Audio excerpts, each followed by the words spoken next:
Hey, Maddie.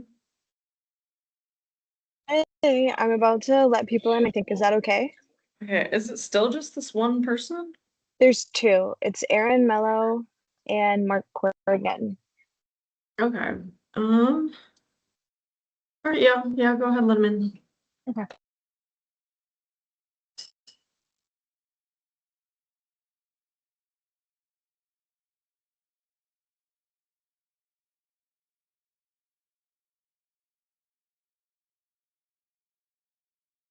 Great. We'll give it just about a minute here to make sure everybody's on.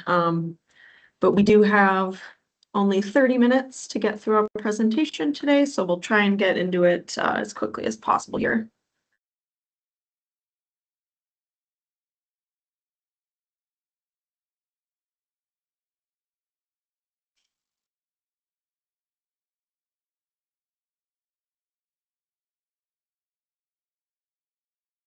All right, it doesn't look like anybody else is joining the waiting room, so we will get going in the interest of time.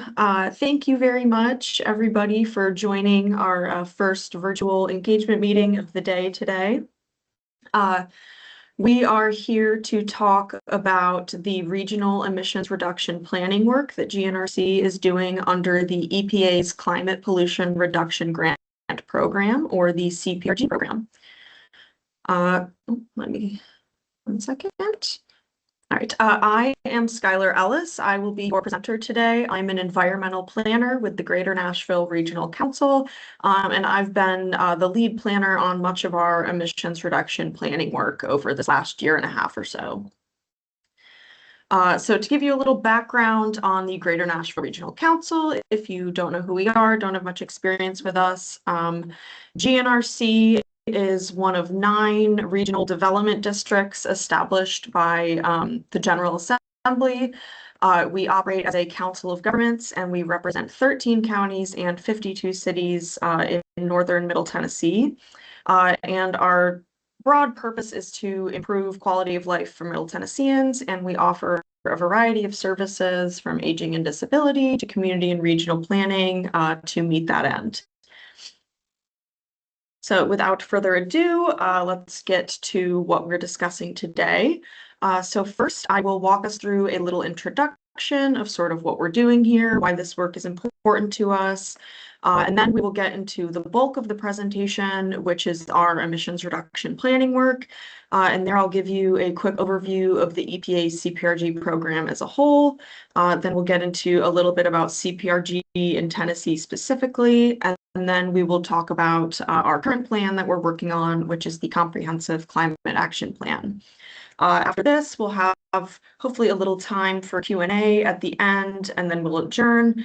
And as a big point of this meeting is public engagement, we will have poll EVs throughout. So when we get to those, there should be a code or a link at the top, but I have put the poll link in the chat for now in case you want to look at that, get it all set up before we get there later. All right.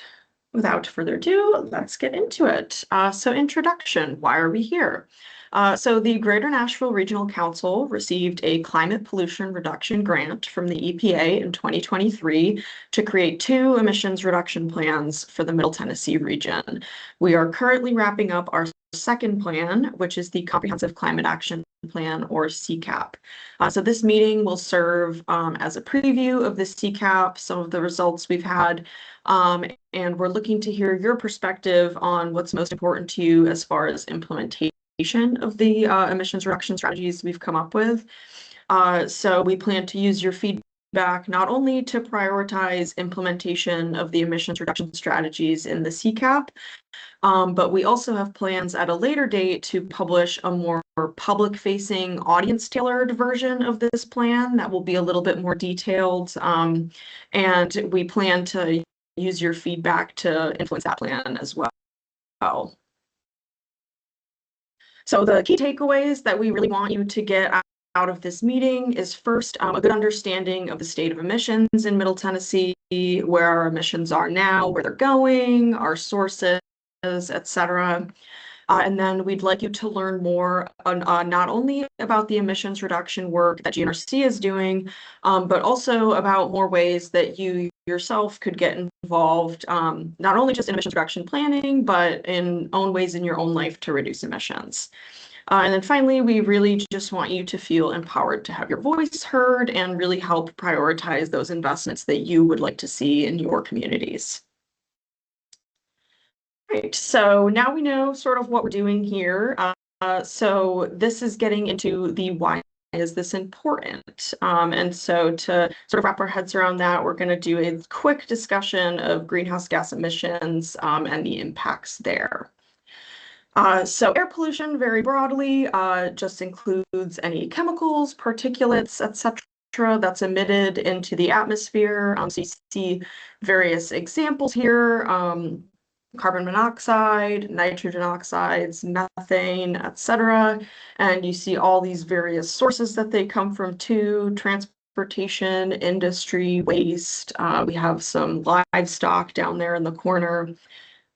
So within the broader air pollution category, we have greenhouse gas emissions, which is primarily what our emissions reduction work is focused on. So greenhouse gases are those that trap heat in the atmosphere and make the planet warmer over time, like a greenhouse, hence the name. And each gas's effect on the climate depends on three main factors. These include the concentration of those gases in the atmosphere, the length of time they remain in the atmosphere, and the impact of those gases on the atmosphere. And that references how some are more effective at thickening the atmospheric blanket. So you see in this chart to the right here, this is just a little snapshot of US-wide emissions in 2023. So you see here, there's carbon dioxide, methane, nitrous oxide, and then these fluorinated gases. And this, you can see by this chart, pretty overwhelmingly carbon dioxide is the main greenhouse gas emission that we're worried about in the US. And here, another nationwide data source here that does a good job of showing the various emission sources. So you see again here, carbon dioxide, definitely the highest. And across the US, transportation is responsible for the largest amount of emissions. So why does it matter that we have so many emissions? Because high emissions can cause poor impacts, like worsening air quality and higher global temperatures. And both of these can have negative impacts on human health, the environment, and many more. So we've listed here just a few of the negative health impacts from high emissions. These are certainly not all of them. And also down below there, some more of the environmental and maybe a little more economic impacts that you might see. So the main idea here is that these global consequences will only continue to worsen if we do not take any action. The good news is, though, if you do take action to reduce emissions, the benefits are tenfold. So not only would you sort of reverse all of these consequences that you see here, but you also see additional co-benefits to the economy, accessibility, things like that. And really just broadly air quality. And you can see that, like from this example, 2005 to 2020, just sort of since we started implementing certain activities to clean up our air, I mean, there is a real visible, tangible difference. So it is good to know that this work does make a real impact, and it is truly important. So, all right, now we can get into the bulk of our presentation for today, our emissions reduction planning work at GNRC. So to start us off, I'll give a little overview of the EPA Climate Pollution Reduction Grant Program. So the CPRG program provides funds to develop and implement plans for reducing greenhouse gas emissions and other harmful air pollution. They provided $1 million for a 4-year planning period that requires 3 planning products. The first was our Priority Climate Action Plan, which was completed in March 2024. That was more of a limited short-term plan that what we are working on now, the Comprehensive Climate Action Plan builds off of and acts as more of a long-term roadmap. So that Comprehensive Climate Action Plan is drafted. We're in the finalizing stages here. And we're just sort of looking to get your remaining feedback and then finish some things up before we turn that in. And then third, there is monitoring of implementation. So that includes a status report that will be due in fall of 2027. The EPA also provided $4.6 billion in competitive implementation grants after completion of the PCAPs, the priority plans. This phase has closed and no additional funding has been appropriated for further implementation grants. I believe only one MSA in the Southeast was approved for the implementation grants, but have no fear, we do provide other funding recommendations. So statewide, GNRC is not the only entity involved in CPRG planning. We are the lead entity for our MSA in Northern Middle Tennessee here. So we've been coordinating with the local Nashville Mayor's Office, Knoxville and Memphis MSAs, and TDEC for our plan development efforts. TDEC also has separate funding to develop a concurrent plan for Tennessee statewide. This is the Tennessee Volunteer Emission Reduction Strategy. And then just like us, Memphis and Knoxville MSAs were also recipients of the $1 million planning award. And you can see links here to TVERS and the Memphis and Knoxville plans. They're also really easy to find if you just Google them online, if you want to check out some of their planning work.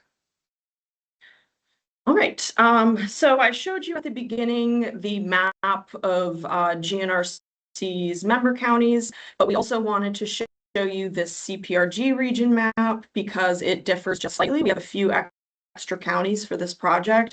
So we take our standard 14 county MSA, and then we've added in 4 additional counties here that are involved in various other planning efforts at GNRC. So it made sense to sort of all bundle them all together for this project here. So 18 counties in total. Our regional goals for this plan, very broadly, is straightforward to implement ambitious strategies that are going to achieve significant greenhouse gas reductions by 2030 and beyond. And this is more generally to improve air quality and livability long-term for Middle Tennesseans. And we really want these strategies to complement other funding. We want them to be replicable, scalable, align with the other plans, and achieve as many community co-benefits as possible. Okay, so getting into a little bit more detail about the Comprehensive Climate Action Plan. I won't read through all of these components in detail here in the interest of time. But again, as I've said, the main purpose of the CCAP here is to build off of the more limited, high priority implementation ready stuff that we included in the PCAP. And so we've now taken that, built it out more, and added a few additional elements with the Comprehensive Climate Action Plan. And this will serve as a more holistic, long-term roadmap to future decarbonization. Right, so before I get into a little bit about our data that we compiled throughout the CCAP process, I wanted to show you quickly just this snapshot of emissions in Tennessee. So you can kind of think about it, compare as we go. But see here, just like that 2005 versus 2020 air quality picture, you can see here a very similar difference that between 2005 and 2020, you have that trend down since we've started implementing various methods of reducing emissions. And you can also see here that while it does look like transportation is the highest emitting source, electric power industry and all the various buildings included here can sometimes be summed. So like us, stationary energy is actually at the top. So these are the results of our greenhouse gas inventory for Middle Tennessee in 2019. We have presented this greenhouse gas inventory by sector. So like I said, stationary energy is at the top, 51% of our emissions, but that includes emissions from both the electric grid and building energy use. So it slightly beats out transportation, which is at 39%. But both of these together make up over 90% of our total emissions. So those two are definitely overwhelmingly our biggest emitters. And then one other item to note here is that while the agriculture, forestry, and other land use sector does emit 3% of gross emissions, it also sequesters or absorbs about 4.9 million metric tons of CO2. So this actually results in a net negative emissions overall. We just wanted to demonstrate here that there are some emissions coming from that sector. Right, moving on. So we just wanted to pull out here a little bit more detail on that top sector, stationary energy. So you can see here that most of the emissions there, about 45% are coming from commercial and institutional buildings. And the second highest, about 35%, comes from our homes. So maybe something to think about with your home energy use. And second, again, just pulling out our second highest emitter here, transportation. And as you can see here, on-road transportation, which includes cars, buses, etc., is at 80% of our emissions there. So that is definitely the biggest emitter in this sector. Right. So the business as usual projection scenario projects our emissions from now out until 2050 under a scenario that assumes we don't do anything. So assume we don't have this plan, we're not implementing any measures, what will our emissions look like? So you see here we have a pretty steady trend upwards, and we found that we'll have about a 45% increase in emissions by 2050. The largest of those increases also in the stationary energy and transportation sectors.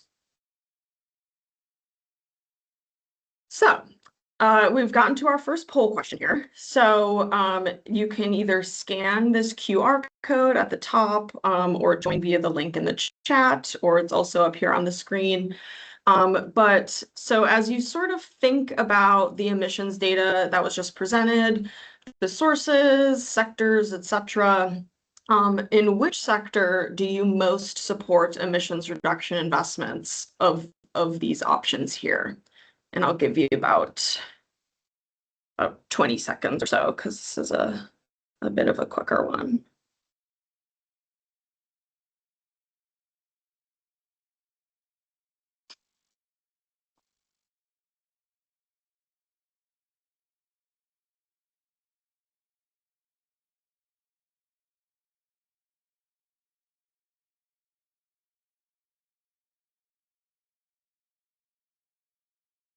Right. I lied. I'll give you a little more time just in case anyone had trouble getting the link or anything.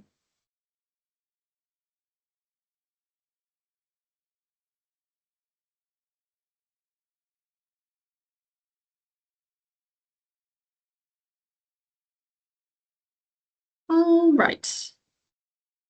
All right. Thank you very much for your responses. Okay, so now that we have seen sort of the background data, we want to get into our emissions reduction strategies. So these strategies were developed, one, using our PCAP, again, as a baseline. We pulled some strategies from there, altered them a little bit. Are the new data that we compiled for this, including all the inventory and the projections, also went into choosing these strategies. And finally, the various public and stakeholder engagement events that we've done, excuse me, throughout this process have influenced the final strategy selected. So we have 14 strategies, and the emissions reduction strategies are the more overall goal to reduce emissions in a given sector. And then underneath those, we have 142 actions. So the amount of actions corresponding to each strategy varies, but those are going to be the more specific programs, policies, projects that we will need to do to implement each of these strategies. And we've grouped all 14 of the strategies into 5 sectors. You'll notice that they differ a little bit from the inventory sectors because we separated that stationary energy into buildings and electricity generation here, just to follow the more logical way that we think about that. Okay, so as we talk about emissions reduction strategies, actions, what kinds of things are we talking about? So these are just some examples of some kind of everyday things that people might do or that we could implement via the plan. Includes things like recycling and composting, maybe choosing to ride a bike to work, installing an energy efficient appliance in your home, things like that. So next poll question. As you think about those kind of examples, things that you can do to reduce emissions, what actions do you take in your everyday life to reduce emissions? And you can put just, one word answer here if you want, just sort of first thing that comes to your mind, something that you are currently doing. Or if you don't do anything, you can note that as well. I'll give you a few seconds here, probably about 30 seconds to answer this.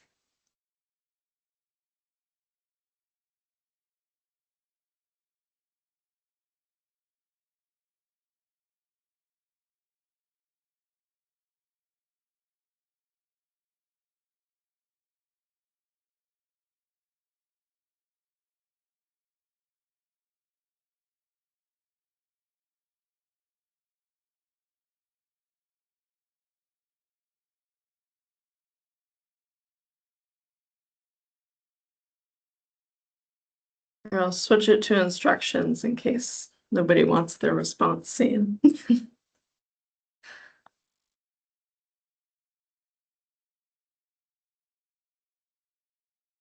All right. Okay, thank you, everybody. And Skylar, the oh, reason why is we're having a technical glitch. oh, is it not? Okay, now it's showing up. Oh, it's there? Okay. Yeah, now it's there. My bad. All right. No, you're fine. Now I'll give you 30 seconds to answer.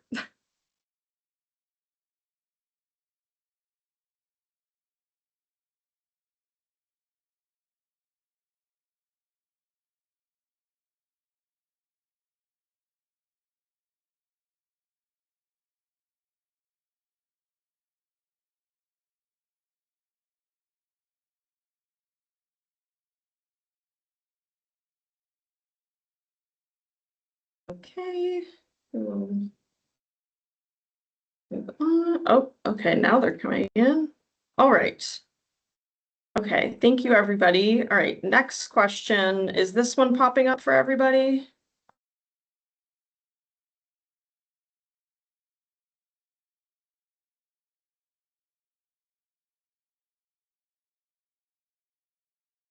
Okay, assuming that it's there. Okay, so follow up to the last one. What types of actions might you be willing to do that you aren't already?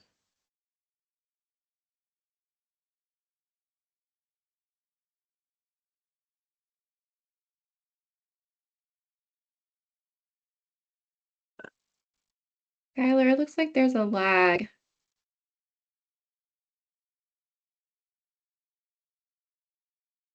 Hmm. Yeah, I'm not sure. Here, let's see. Okay, see, now it pops up. All right, well, we'll move to the third question here. Sorry, this isn't going as smoothly as we hoped. I see 2 people have given responses here already. But what are some of the biggest challenges to reducing your emissions or some of the barriers stopping you from doing some of these actions you might like to?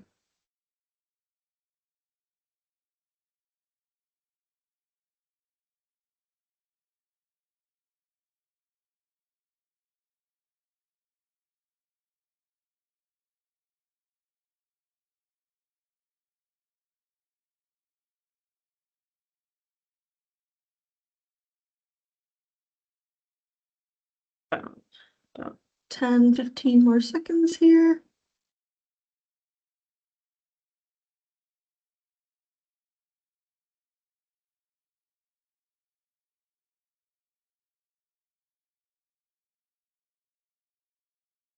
Okay. All right. Thank you, everybody. If you were able to respond, I apologize that there's some type of lag going on there. Hopefully that does not continue. All right. So now that we've had a little background on emissions reduction strategies and actions, here is a list of the official strategies that we have compiled for our comprehensive climate action plan. These do all have longer descriptions that I won't get into in the interest of time, just as I will not list out all 142 of our actions in the interest of time. But I'll give you just a few examples of what these might include. And then you'll notice to the right here, we've included the estimated emissions reductions resultant from implementation of each of these strategies, just to help you sort of, if seeing that helps you prioritize implementation of these, maybe reductions is the most important thing to you, etc. So those, again, I won't read through all of those, but they're there to just sort of help you prioritize these in your head. So first, the electricity generation sector.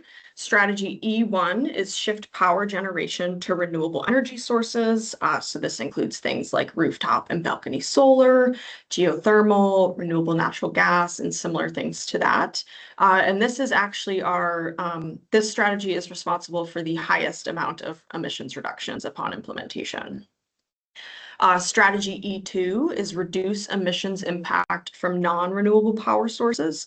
So this includes primarily battery energy storage systems and improving efficiency of existing utilities. This was actually our only strategy that was not modeled, just because storage of electricity alters timing of generation, and it's a complex calculation there. So that was not modeled for this plan. Moving on to the transportation sector, strategy T1 is reduce trip distance and travel inefficiency through community design. So this is trying to use community planning, construction of different infrastructure, mixed use development, mobility hubs, etc., to reduce the distance between your destinations. And then strategy E2 is a transition to cleaner fuels and propulsion technologies. This includes things like electrification, renewable diesel, hydrogen, etc. And this strategy is responsible for our second highest amount of reductions overall. Strategy T3 is shift single occupancy vehicle trips to active and shared travel modes. So this includes things like more bike lanes, bike share expansion, improving local transit circulation. And you'll see here that modeling for this was bundled with T1 because a lot of the actions in there have some overlap just in the way they apply in real life. So it made sense to model them together.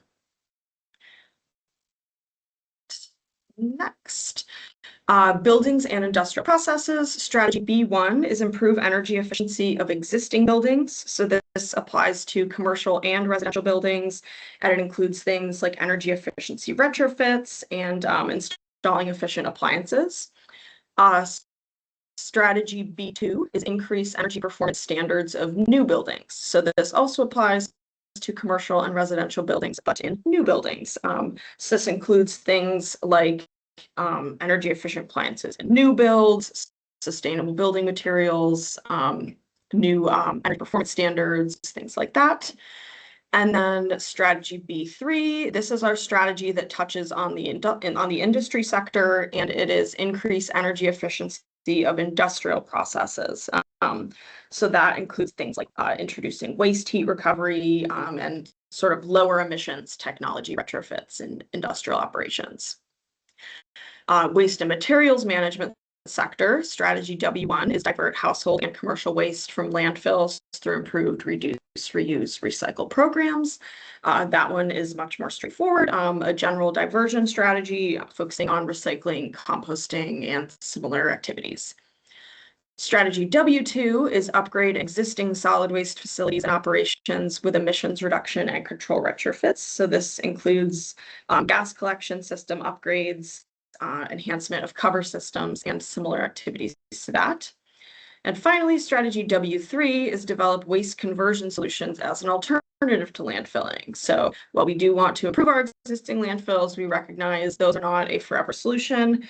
So we're looking into things like anaerobic digestion, incineration, and other waste to energy solutions as an alternative. And our final sector, agriculture, forestry, and land use. Strategy A1 is create and expand carbon sinks through active forestry and grassland management practices. So this is going to include encouraging riparian restoration, reforestation, agroforestry. And then strategy A2, pretty similar, but it's implement emissions reducing agricultural management practices and technologies. So this is going to include regenerative agriculture practices, agroforestry, and some other activities. And then A3 is preserve and expand green space in the built environment. So this includes maintenance of parks, tree planting, and green infrastructure.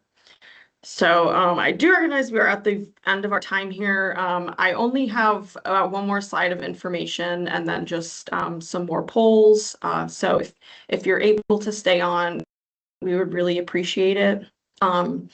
So here, in comparison to the business as usual emissions projection that we showed you prior, this is our implementation scenario. So if we do implement all the strategies in this plan, this is the new trend expected for future emissions. So you see there we have a 47% decrease as opposed to the original 45% increase. Which is definitely desirable. And key observations here, stationary energy and transportation strategies represent the biggest opportunity for overall reductions. You'll remember those two top reducing strategies were in those sectors.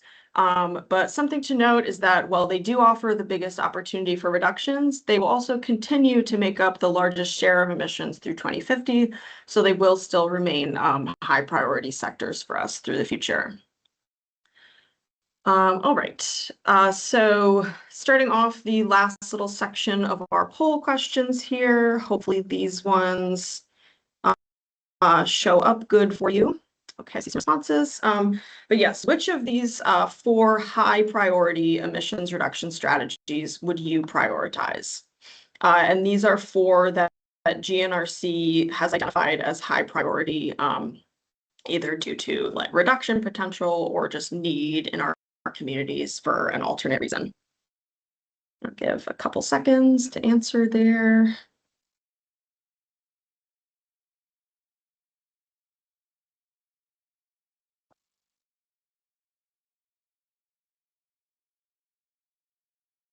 Okay, thank you. Moving on. Okay.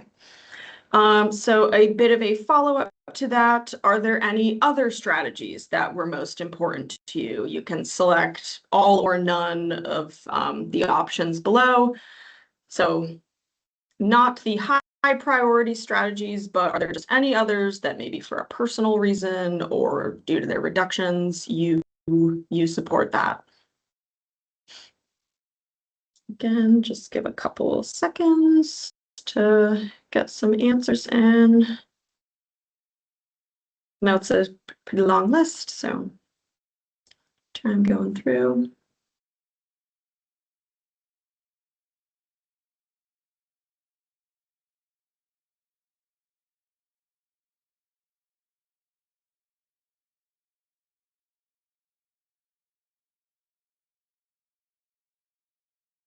Some couple answers coming in.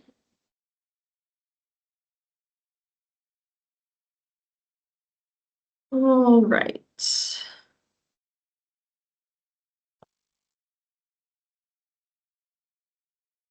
Right. Thank you for your responses there.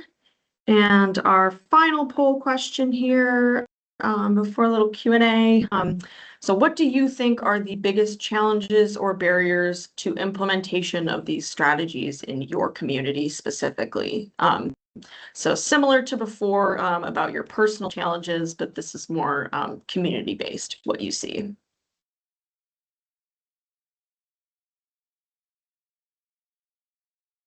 And again, shout out if it's not showing up right. Okay, I see some answers coming.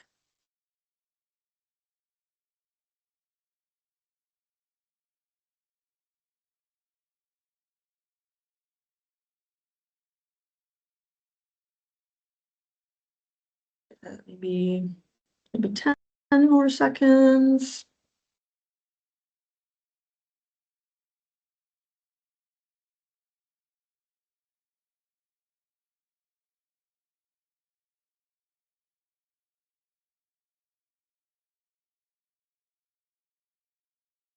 Okay. Some good answers here. All right. Thank you so much for your answers on those polls. I apologize that some of them were not as smoothly as we did not go as smoothly as we anticipated. So before we wrap up, get to the Q&A, we just wanted to let you know here about our emissions reduction planning page on the GNRC website. It's a great way to stay engaged in our planning efforts and learn more about what we're doing. You're also welcome to browse the website for some of the other planning services, aging services we offer, etc. And then here we have a QR code that leads to this one on the left here will lead to an opinion survey about emissions reduction planning that will help us in development of the public facing emissions reduction plan I was telling you about. And then we also have a QR code to the right here, which is more of a meeting experience comment card, what you thought of what you heard here, etc. So again, thank you very, very much for your participation today and for answering those polls. Your feedback is very, very important to us, and we really value you. So we would greatly appreciate if you'd take the time to maybe do the extra survey. But that wraps up the presentation portion. Does anybody have any questions before we go? I know we went a little bit over time, so I apologize. And I'll just go to the next slide here too, in case anyone has some questions they don't want to say out loud. My email is here at the bottom. You can feel free to email or call me with any further questions you might have. And again, feel free to visit our CPRG webpage to learn a little bit more about our program. But if nobody has any questions for right now, then we will adjourn. And thank you all very much again for joining us and for providing responses.